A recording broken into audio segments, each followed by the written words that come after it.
And he's John Gibbons with another Mo Salah special because it's huge news. It's huge, in terms of Liverpool Football Club. It's huge in terms of football. And I'm very delighted to be joined by Melissa Reddy, who is written a book about Mo Salah called Only Mo Salah, which is coming out in the next couple of months. And Mel, it must have been a very busy few days for you. Did you know that it was coming? Did you anticipate that it was coming? Or was it just a bigger shock for you as everyone else? I wouldn't say shock, just in terms of an announcement that you weren't expecting at that particular time of that particular day. But in terms of how the season has felt for him, how when you do a book and you get so close to a person through the lens of teammates and backroom staff, coaches, friends, the community, you start to understand this very rounded view of them. And then you start to notice things that, with all this wad of information you've got, that feels different, that looks different. And I think for us, knowing Mohamed Salah and what he's achieved with Liverpool and how he's achieved it, it's come with a smile on his face, a happiness, a sense of freedom, and proper enjoyment at being part of it all. And you've not seen that even visibly from him this season. And so I think mentally, there's there's been a sea change. He doesn't feel as happy in his football. There isn't that sense of belonging and perhaps that sense of peace that he has had for years. And then I think physically as well, when you're so used to him being available, the fact that he's injured at present and is missing international duty for Egypt, which takes a lot for him to not be at Egypt's service, I think is also saying that physically he's not where he would like to be or want to be. So, in that essence, the announcement makes sense. I was actually delighted when I was watching it.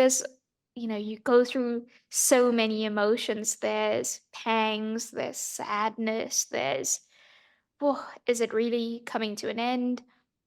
But there was delight and happiness that actually the narrative suddenly, in an instant after people watch that video, completely changed, and he can actually get the send off his contributions have deserved, a proper farewell, and for people to actually now sit and soak in fully what he's achieved and his contributions and how he made you feel in certain moments, rather than what we've had so far this season with what's happened to him, why is his legs gone, why is he fell off, what's happening behind the scenes.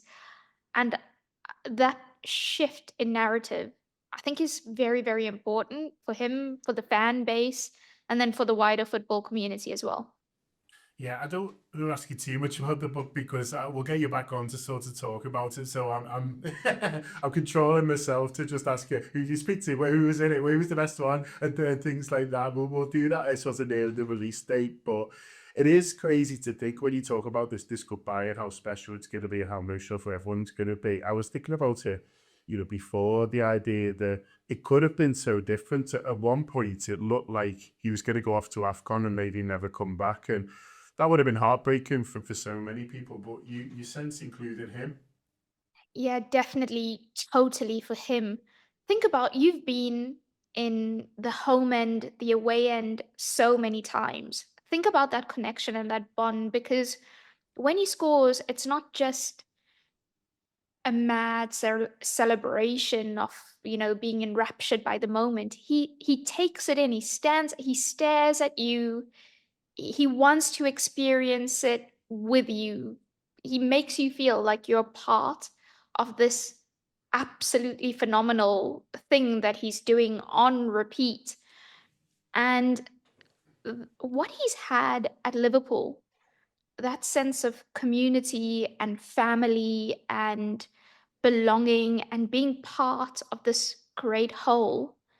I think he's been searching for it since he left Egypt, not even Egypt, since he left Nagreg when he was a teenager to go to Cairo. Then he goes to Basel, where he's completely alien. Everything is so foreign to him: the culture, the language, the weather, the food, absolutely everything. And then, he has a good experience at all these clubs. At Basel, he has a good experience. Chelsea, of course, he was completely mistrusted. But in terms of the dressing room, in terms of the friends he made there, lessons he learned, still for him, positive. Then he goes to Fiorentina, who who legally fight to keep him. He goes to Roma, and he loves it at Roma. He loves Spalletti. Again, was so enamored with the club, a big part of the dressing room, made such an impact there. He was there for 2 seasons. He was voted in Roma's team of the decade, right? But then he comes to Liverpool, and this whole having to chop and change and learn different languages and adjust to different surroundings and feel like finally you're at a place that you're meant to be at for your ambitions, your objectives, for what you thought about when you were a kid, like all those kind of things, right? And he finally gets it at Liverpool. And you can see that in the way his family as well are so conditioned in the city, in the club, in the community. He speaks of his daughters as Scousers. And I think it would have totally, totally shredded him emotionally if he had to leave in January and never, ever, ever get to wave goodbye to the fans or have a proper thank you to them. Not only soak up the adulation that he deserves, but I think genuinely to say thank you for everything you've given to me and my family, not just in a football sense, but a personal sense. Something else that struck me over the last 24 hours or so, or a bit less since the announcement, is just how many people, Mo Salah has touched, and just how many people feel like that Mo Salah belongs to them, but in a really positive way. And of course, I knew that, but stuff like this is a reminder when you see the outpouring of love for him, and it made me think a little bit of Michael Owen, who was Liverpool's Michael Owen and then became England's Michael Owen. And this is before everything else. Forget about everything else for a while, but just even when he was a teenager, he was Liverpool's, and then he became England's Michael Owen. And then a lot of people like myself felt like, oh, he's not really ours anymore. He doesn't really belong to us. He's become this bigger thing. He's become England's Michael Owen. And, that goal against Argentina just kind of like changed, felt like it changed everything, and he was taken away from us and kind of put in St George's Park or whatever the equivalent was then. One of the many remarkable things about Mo Salah is that he's that's never felt the case, and he's always managed to feel like he belongs to so many different groups. So you speak to Scousers like me and people from Liverpool, and we say, oh, he's our Mo Salah, he's our boy. Yeah. But then obviously in Egypt, they feel like he's his, quite rightly. The Muslim community throughout the world feel like he's there, Mo Salah, because he's so open about his faith and his culture and everything. And there's all these different groups of people, probably others I've forgotten about. There's people who don't even like football who adore Mo Salah. There's people who adore football and just think he's great. And so the football community, I think he's fantastic. You see like Gary Lineker doing a video before and stuff like that. It's because he feels like a footballer's footballer. So he's a Scouser, he's a footballer's footballer, he's a Muslim, he's an Egyptian, and everyone feels like they've got kind of equal rights to him. That's so hard to do. That is, I was actually looking at all these greatest ever lists that have been doing the rounds naturally when news like this breaks. And it doesn't like there's the goals, the assists, the records upon records, the awards, the major honors, and all these things. What it doesn't take into consideration is a kid from a rural village in Egypt that lots of Egyptians wouldn't even be able to tell you where it was before Mohamed Salah. made it out. He had a 0% chance of doing it. Made it out to the absolute apex of his career, the very, very top, and then stayed there. But to his village, he's still theirs. They absolutely love him. He has rebuilt that village in terms of infrastructure. When you think of schools, hospitals, and things like that. But when you say his name, it's like you're speaking a language that's above any other language, not just in his village, but Egypt in its entirety. And when you go through all the governance of Egypt and they tell you about what Salah means to them, it's more than the football. When you understand the history of Egypt, the violent uprisings, the Port Said stadium disaster, the political upheaval in the country, social strife, the fact that there's so little to believe in, but he has always been this beacon of hope, this shining light for them. And he's used as an example for what is possible and what can be achieved. So much so that he's in the school curriculum in Egypt, but also he's helped people who have been addicted to drug abuse. I've seen the testimonies from people who are addicted. Salah did an advert about, seeking help, getting into rehab centers. There was a 400% spike in calls to these rehab centers. But I watched testimony of why they listened to Salah, how it's changed their lives.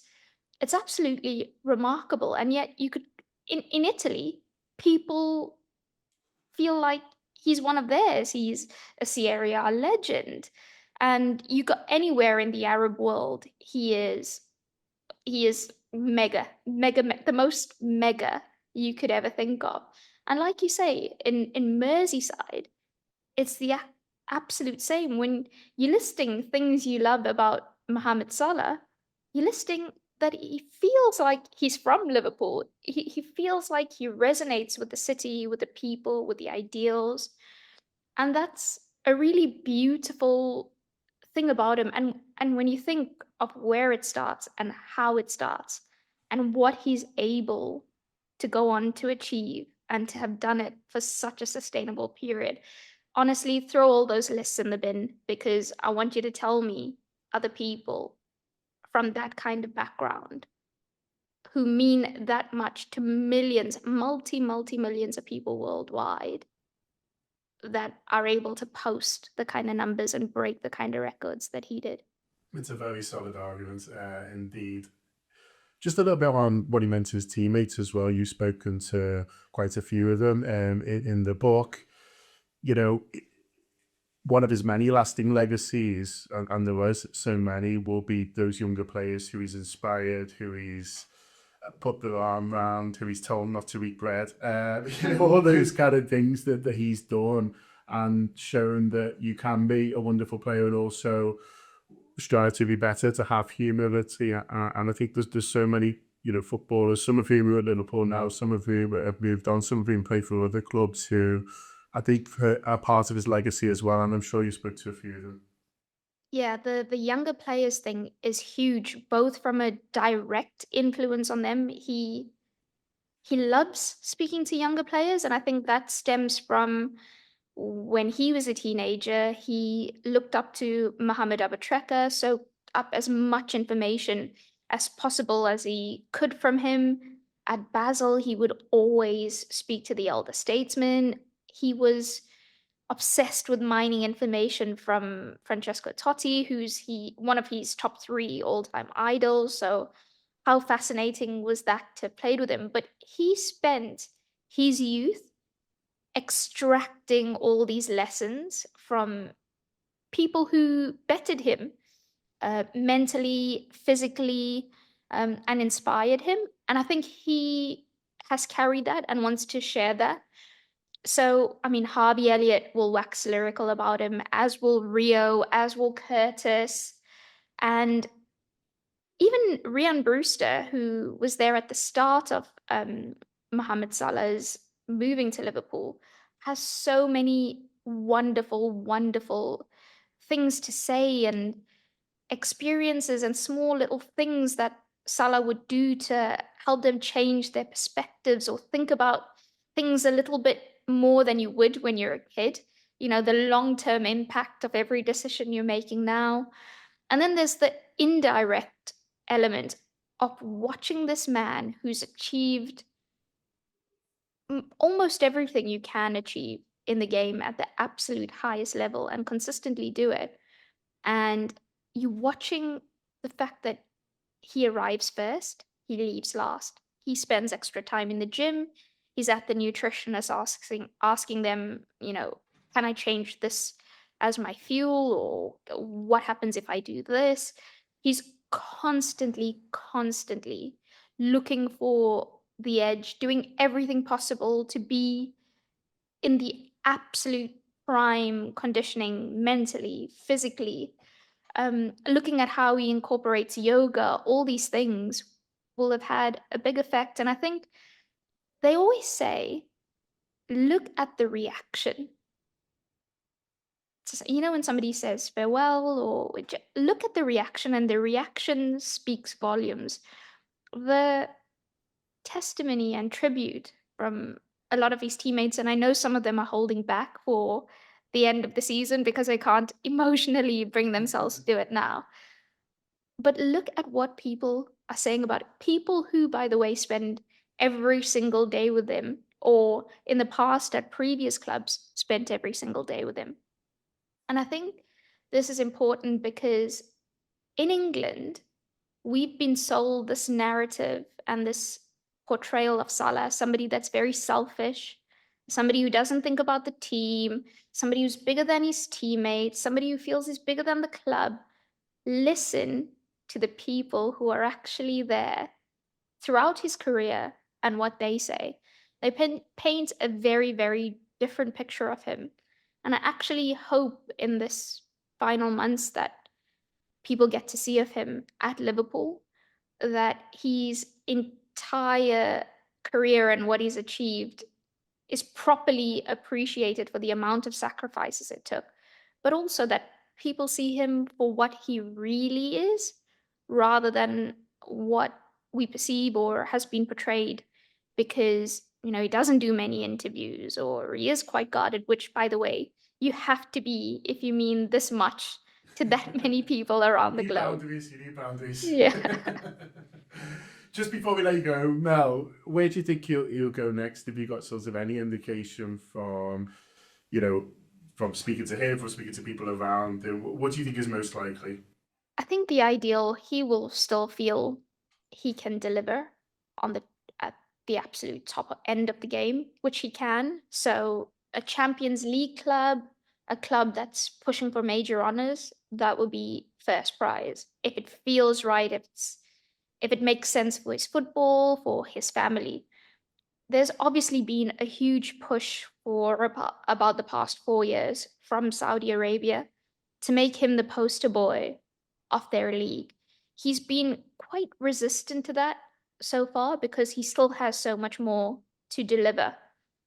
Obviously, in terms of financials, no one's going to top the offers that will come from Saudi. But then there's the very interesting proposition of the MLS where we've just seen Griezmann move over. There's a lengthy list and an increasing list of players choosing to come to the MLS because it gives you a good lifestyle and still a more competitive level than you would get in Saudi, more attendance as well. And I think the sponsorship business post football options that you have are a lot more. I do know from speaking to people that at least 3 MLS clubs are going to do whatever is in their power to possibly do to try and convince him that that's where he should end up. But I do think if he has an opportunity to go to a European club that's challenging for major honors, he will. Well, we'll see what happens next there. But in the meantime, huge thanks to Mel Reddy. I called you Melissa before. I don't think I've ever done that in my life. You can call me whatever you like, Gibbo. We go way, way back. We do indeed. Well, Melissa Reddy, the author, has got a book coming out called Only Mo Salah. I'm really, really looking forward to reading it. And once I do, we'll get you back on and we'll talk to you about that. But enjoy the rest of your day. Thank you so much, John.